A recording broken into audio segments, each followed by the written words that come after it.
Dear students, we are studying the topic human nutrition. In the last lecture, we have started the study of human digestive system. Human digestive system consists of two parts: the alimentary canal and the digestive glands. So in the previous lecture we have studied about the alimentary canal, human alimentary canal. The human alimentary canal consists of the parts starting from mouth, then buccal cavity, pharynx, esophagus, stomach, small intestine,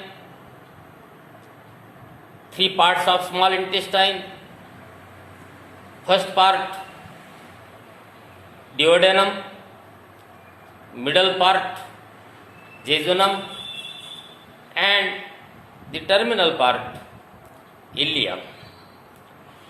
Then the large intestine, which also consists of three parts: cecum with appendix, then colon and rectum.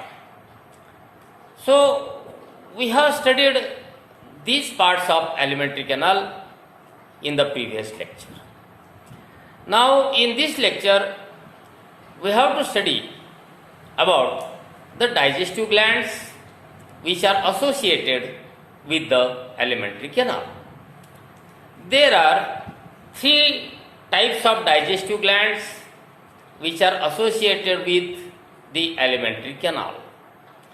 These glands are salivary glands, liver, and pancreas. So let us first study about salivary glands. So we will study these glands directly by observing in the figure.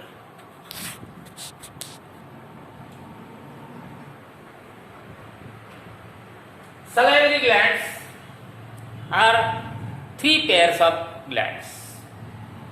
Three pairs. One pair, parotids, which are situated in front of the ear. This is parotid of one side and parotid of other side. So a pair of parotids situated in front of the ear, respective ear. Second pair, sublingual. The sublingual glands are situated below the tongue.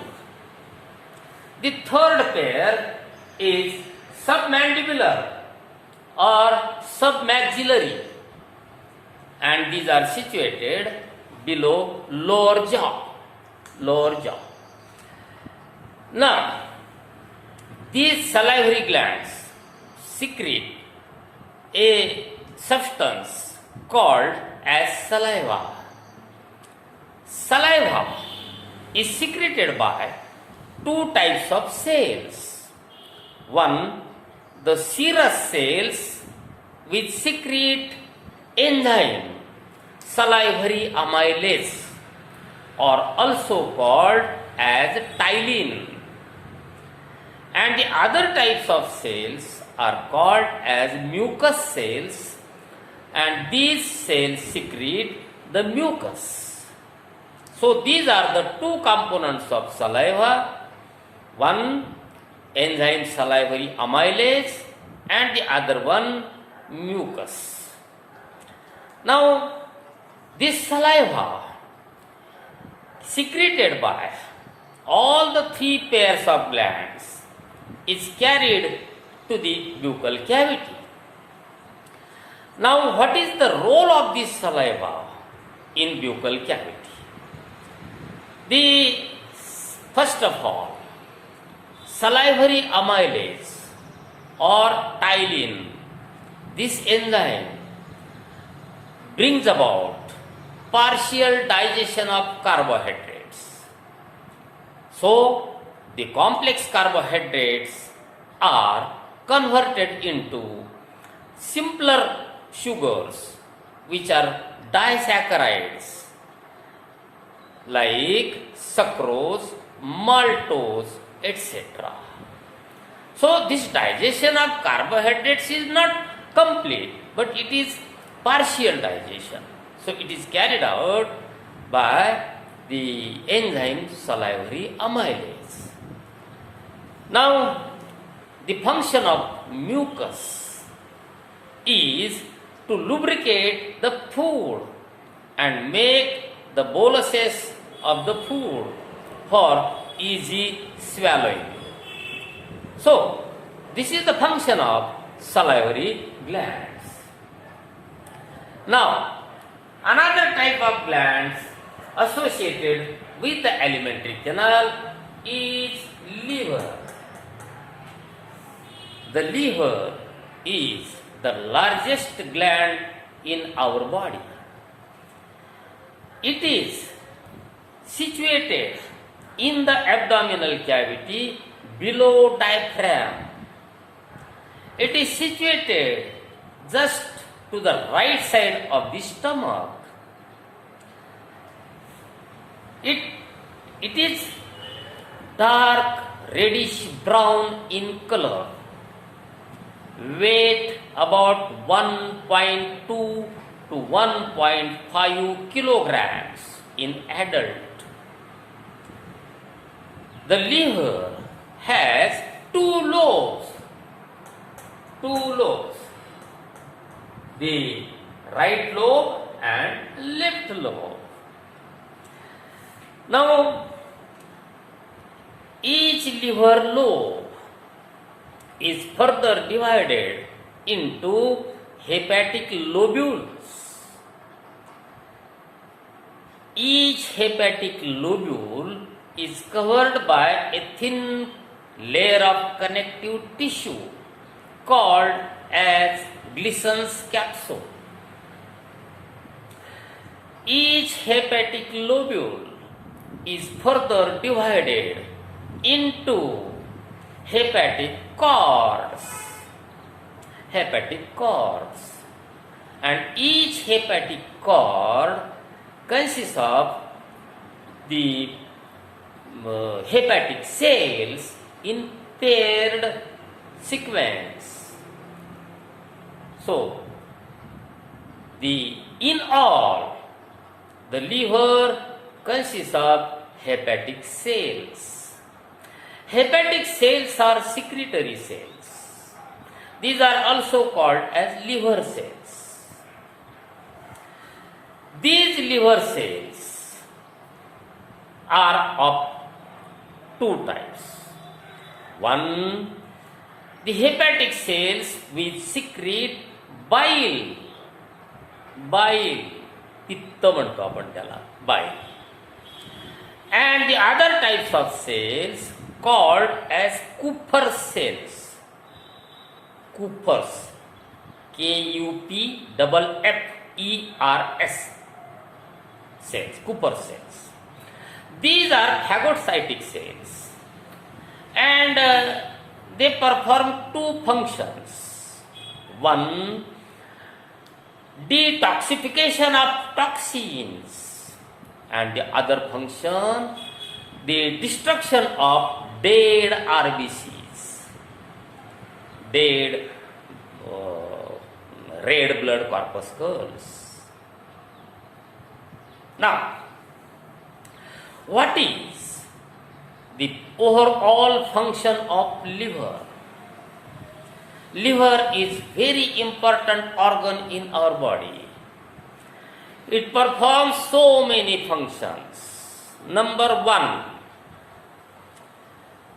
the bile which is secreted by hepatic cells and stored in gallbladder. This is gallbladder. From the gallbladder, this bile is released out according to the need of the body. So this bile is released out from the gallbladder by a small duct called as cystic duct. Similarly, one duct comes directly from liver and it is called as hepatic duct. It also carries bile. The cystic duct also carries bile. And they unite together to form a common bile duct. This common bile duct then unites with a duct coming from pancreas. It is called as pancreatic duct. So common bile duct unites with pancreatic duct and forms common bile pancreatic duct. This common bile pancreatic duct or common hepatic pancreatic duct opens into the duodenum. So, what is the function of this bile? The function of bile is to help in digestion of fats. That means the bile brings about the emulsification of fats. What is emulsification of fats? Means the breakdown of larger fat drops into smaller droplets. That means breaking of large fat molecules. It is called as emulsification. So it is carried out by bile. Secondly, this bile neutralizes the acidity in the food. Now, the other functions of liver. Liver is responsible for conversion of excess of glucose into glycogen. This process is called as glycogenesis. Another important function, liver brings about deamination of excess amino acids. As a result of protein digestion, large number of amino acids are produced, but all these amino acids are not needed by the body. Requisite amount of amino acids are sent further in blood circulation, and excess quantity of amino acids which are harmful to the body, they are broken down, and this process is called as deamination. After deamination, the products, the broken products, further form the nitrogenous waste materials like ammonia, urea, uric acid, etc. And these are eventually excreted out of the body through urine. Now, liver performs still some other important functions. It synthesizes important blood proteins, prothrombin and fibrinogen.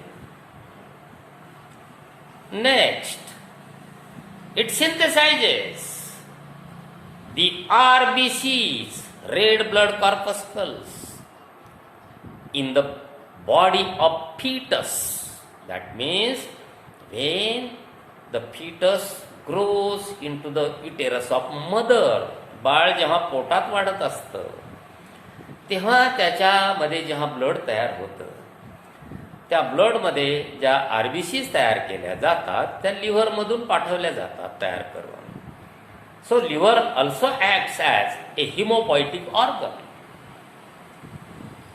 Now one more function of the liver,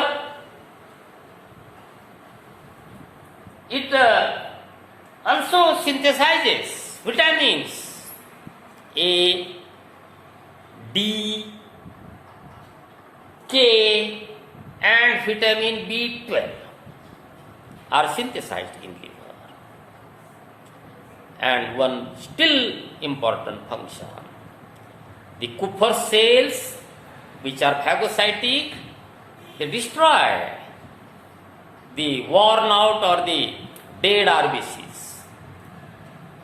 And these cells also bring about the detoxification of the toxic substances which may have which may have entered along with the food. So this is about liver. Now, third important gland in our body is pancreas. Pancreas is a leaf-like gland. It is situated in between the stomach and duodenum. This is the U-turn of duodenum. This is stomach. So this gland, pancreas, is situated in between stomach and duodenum. The pancreas secrete two types of components. That means it functions both ways, exocrine as well as endocrine. So exocrine function means secretion of all such substances, all such secretions except hormones. It is called as exocrine function.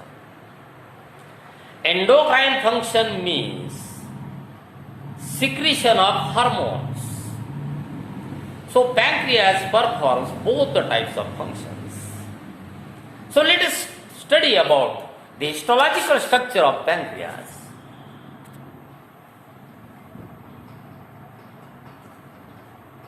The pancreas consists of the tubular structures called as acini.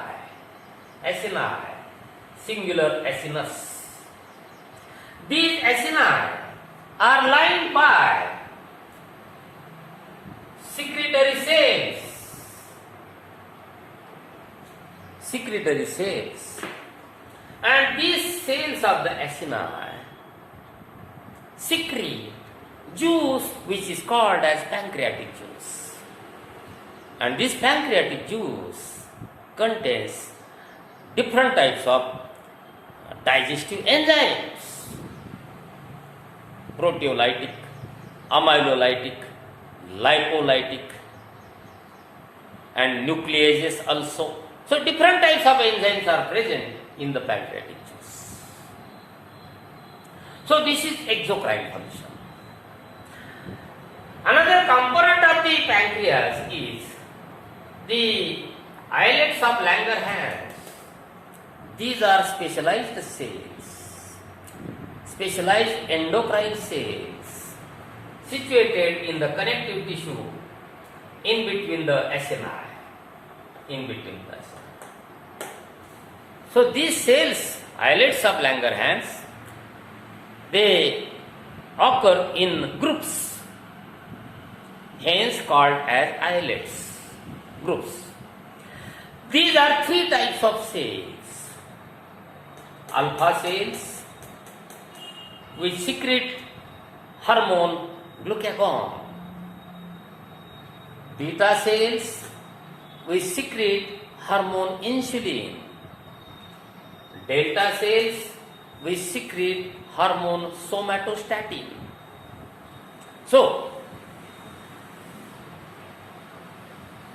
hormone glucagon increases the sugar level in the blood. Insulin decreases the sugar level in the blood. So by antagonistic activity of these two hormones, the level of the sugar in the blood is kept constant. Now, the hormone somatostatin has an inhibitory effect on both glucagon as well as insulin. So, this is the function of pancreas. Structure and function of pancreas. So, this is about the three types of glands which are associated with the alimentary canal. Now, we have to study one more point in this lecture, and it is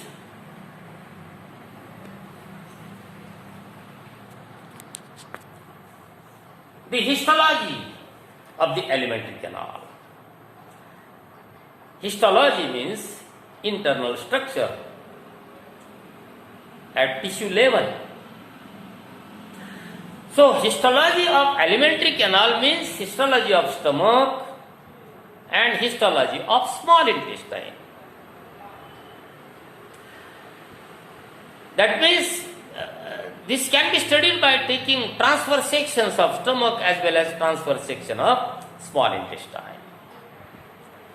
If we study the TS of stomach and TS of small intestine, then what are the findings? The TS of stomach as well as TS of small intestine, it shows that the wall of this digestive tract, it consists of 4 concentric layers. From out to inwards, the sequence of layers is like this. Outermost layer called as serosa. Inner to the serosa is muscularis. Then submucosa and mucosa. So this is the TS of stomach and this is the TS of small intestine. Now let us study these layers. First, serosa. Serosa is the outermost layer consisting of squamous epithelium and connective tissue. Inner to the serosa is muscularis, which consists of muscles. In the transverse section of stomach, there are the muscles, muscular layer, muscularis layer consists of 3 types of muscles in 3 layers. Longitudinal muscles externally, or they form the outer layer. Circular muscles, they form middle layer, and the oblique muscles, they form inner layer. So 3 types of muscles are present in the muscularis layer of stomach. Outer longitudinal, middle circular, and inner oblique. In case of TS of small intestine, the innermost oblique layer of muscles is absent. It consists of only 2 layers of muscles, outer longitudinal and middle or inner circular. Another thing, the thickness of the muscularis layer in case of stomach is more than the thickness of muscular layer in small intestine. Inner muscularis layer is submucosa. Submucosa layer consists of connective tissue, loose connective tissue containing blood vessels, lymph vessels and nerves. So it is submucosa. And the innermost layer is called as mucosa. Mucosa. The mucosa consists of a single layer of secretory epithelial cells. The mucosa in stomach is thrown into irregular folds which are called as rouge. The epithelial cells in the mucosal layer or mucosa of stomach contain two types of glands. The gastric glands, which are multicellular glands, gastric glands, which secrete gastric juice. And another types of glands are the goblet cells, which secrete mucus. Now, if we study the mucosa of small intestine, then we find that the mucosa of small intestine is thrown into finger-like folds. Finger-like folds like this. These finger-like folds are called as villi. Further, these villi are thrown into still projections like this. Suppose this is villus,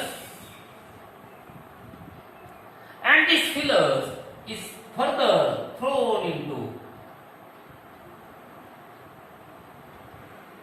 processes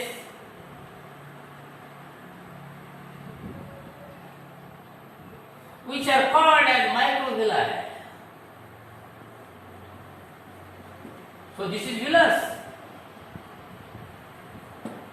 So villi are further thrown into still microfolds called as microvilli. What is the provision of having such rouge in case of stomach, or villi and microvilli in case of small intestine? Only to increase the surface area. To increase the surface area for two purposes. One, for digestion of food, and secondly, for absorption of digested food. So both these functions are directly proportional to the surface area. And here, the presence of rouge or the presence of villi and microvilli are only to increase the surface area. Now the mucosa of or the villi of the small intestine, at their bases show crypts like this. Suppose this is one villus, another villus. So here is the crypt. And this crypt contains some glands, and these glands are called as the crypts of liver. Crypts of liver. So these are intestinal glands. we secrete intestinal juice, crypts of liver. The mucosa of duodenum also contains one more type of glands called as Brunner's glands. Brunner's glands. These also secrete certain components, enzymes for helping in the digestion of food. So this is about the histological structure of stomach and the small intestine. So 4 concentric layers: serosa, muscularis, submucosa and mucosa. The muscularis layer of stomach is much more thick than the muscularis layer of small intestine. This is one difference. Second difference, the mucosa of stomach is thrown into irregular folds called as rouge, and the mucosa of small intestine is thrown into finger-like processes called as villi. Villi are further modified to form microvilli. And the glands. The mucosa of stomach contains gastric glands and Boblet cells. The mucosa of small intestine also contains the gastric glands as crypts of Lieberkühn, Brunner's glands and goblet cells or mucus cells which secrete mucus. So this is about the histological structure of the alimentary canal. So with this we finish the structure of alimentary canal and the digestive glands. So next time we will study about the mechanism of digestion of food. Thank you.